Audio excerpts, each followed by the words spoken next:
ઘણા સમય પછી પણ યોગેશ્વર શ્રી કૃષ્ણ રાધાને વિસ્મરી શકતા નથી, ભૂલી શકતા નથી. તેથી આજે વ્રજેશ્વર માધવ બની અને રાધાને મળવા આવે છે. ત્યારે શ્યામ વિચાર કરે છે કે મનમાં રાધાનું સ્મરણ કેમ થાય છે. આ વિચારે તે રાધાને મળવા પ્રયત્ન કરે છે.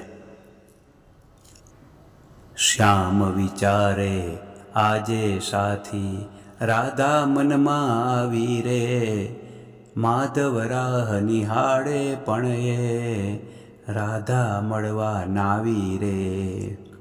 શરદ ઋતુના દિવસો આવ્યા, રાધા મનમાં આવી રે, મોહન યમુના તીરે બેઠા, રાધા મળવા નાવી રે. યમુનામાં નિર્મળ જળ આવ્યા, રાધા મનમાં આવી રે, ત્યાંથી વૃંદાવનમાં આવ્યા, રાધા મળવા નાવી રે. મલ્લિકાના કુસુમો ખીલ્યા, રાધા મનમાં આવી રે, નથી એ પૂનમ તેથી, રાધા મળવા નાવી રે. શ્યામ કદંબની નીચે બેઠા, રાધા મનમાં આવી રે, હવે સમયે ક્યાંથી આવે, રાધા મળવા નાવી રે.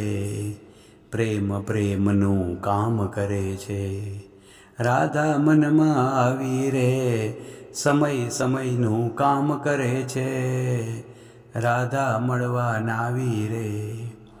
ફરી સમયે નાવે તોય રાધા મનમાં આવી રે, હૃદય વ્યથિત છે શામળિયાનું, રાધા મળવા નાવી રે. આ તો મોહન પળમાં ભૂલ્યા, રાધા મનમાં નાવી રે, હવે રાધિકા આવી કિંતુ, માધવ મળવા નાવ્યા રે.